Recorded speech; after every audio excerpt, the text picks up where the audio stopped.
खान को रिहा करो, रिहा करो, रिहा करो, खान को रिहा करो, शर्म करो, हया करो, खान को रिहा करो। खान तेरे जानिसार, बेशुमार बेशुमार, खान तेरा एक इशारा, हाजिर हाजिर लहू हमारा।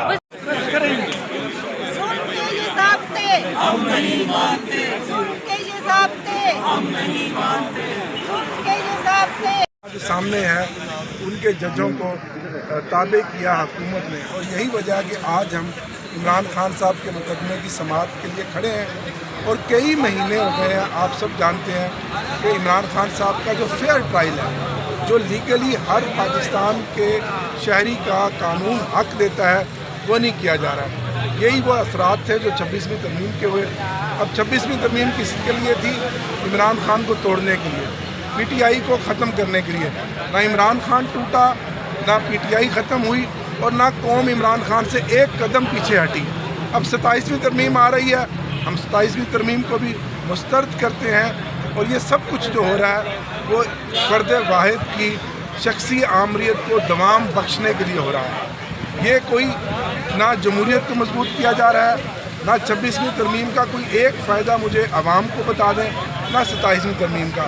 ये वो अंदर का खौफ है जो इमरान खान का इन हुक्मरानों को सोने नहीं दे रहा, और ये अपनी मन मर्जी की तरामीम करके इस मुल्क को हाइब्रिड निज़ाम के तहत चलाना चाहते हैं, जिसका अमली सबूत आपने 3 सालों में देख लिया।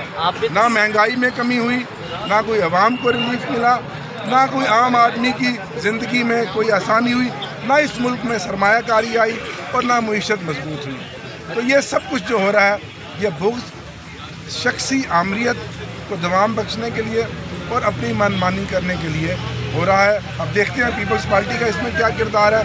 पीपल्स पार्टी, बिलावल साहब थोड़ा बहुत बेचैन होते हैं, लेकिन उनके वालिद आसिफ अली जरदारी, जिन्होंने मोहतरमा के असूलों की सियासत को दफन कर दिया है, वो उनको आगे पीछे नहीं होने देते। देखते हैं पीपल्स पार्टी जो जमहूरियत की चैम्पियन कहलाती है, और 18वीं तरमीम ने उन्होंने सूबाई खुद मुख्तियारी की बात की, ज़िलों तक NFC अवार्ड की बात की, वसाइल को सूबों से ज़िलों तक लाने की बात की।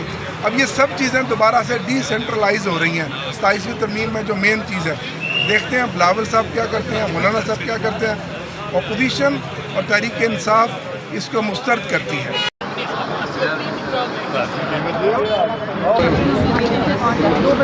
ठीक है,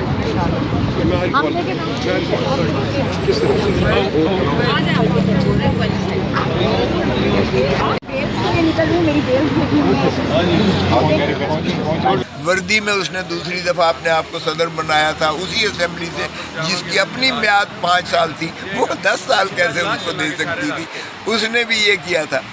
और इनकी तो ज़हनियत ही ये है, ये आते हैं इस मुल्क पर कब्ज़ा करते हैं, ताहयात रहने की इनकी ख्वाहिश होती है। लेकिन अल्लाह ताला का अपना निज़ाम है। वो अल्लाह कहता है ना, एक इंसान है जो वो करता है, सोच करता है, और दूसरा स्कीमर अल्लाह ताला है, और उसी की मर्ज़ी होती है।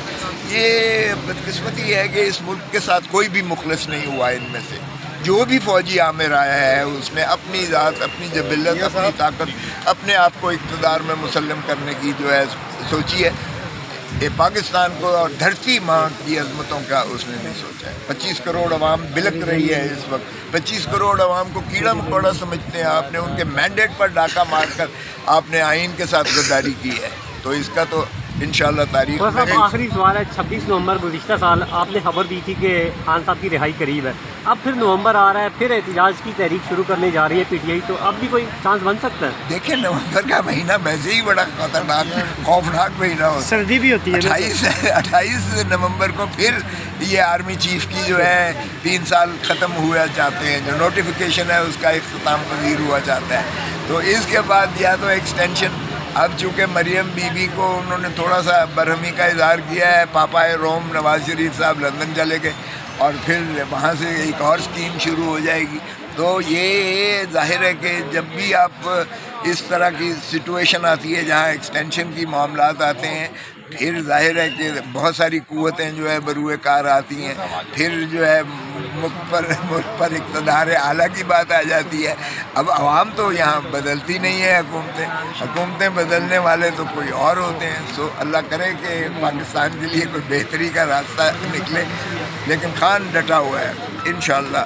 اللہ تعالیٰ دوبارہ سے کیا مذاکرات کا دور شروع ہونے جا رہا ہے پی ٹی آئی کی جانب؟ دیکھیں، سیاست میں مذاکرات کبھی بند نہیں ہو اور نہ ہو. It's the art of the impossible کو پاسبل بنانا، یہی سیاست ہوتی ہے. ناممکن کو ممکنات بنانا، یہی سیاست ہوتی ہے. تو دیکھیں، سیاست میں راستے کھلے ہوتے ہیں. اب جو پھر دھرتی ماں سے پیار کرتا ہے وہ تو چاہے گا کہ مذاکرات ہوں، کیونکہ الٹیمیٹلی یہ میز پر بیٹھ کر ہی، ٹیبل پر بیٹھ کر ہی یہ فیصلے ہوا کرتے ہیں. جنگوں کے ذریعے فیصلے نہیں ہوا کرتے ہیں. پاکستان نفرتوں کا متحمل نہیں ہے. خدا را ایک چیز آپ ریئلائز کریں، Imran Khan is a reality for Pakistan. عمران خان اس وقت جو ہے پاکستان کے عوام کی دلوں کی دھڑکن ہے. عمران خان اس وقت پاکستان کا سب سے حد دل عزیز اور مقبول ترین ایک رہبر اور قائد ہے.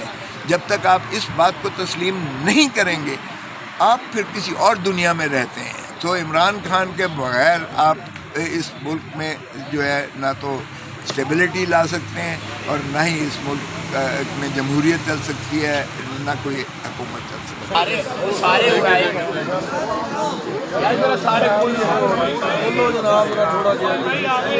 پاکستانی ہونے کے ناطے کہ خدا کے لیے عمران خان کے فوبیا سے نکلیں، اس ملک کے بہتر مستقبل کے لیے قانون اور آئین کا سہارا لیں، اور اس پر کوئی ٹالرنس اس لیے نہ ہو کہ یہ صرف پی ٹی آئی کے نہیں، یہ پورے پاکستان کے مفادات کی بات.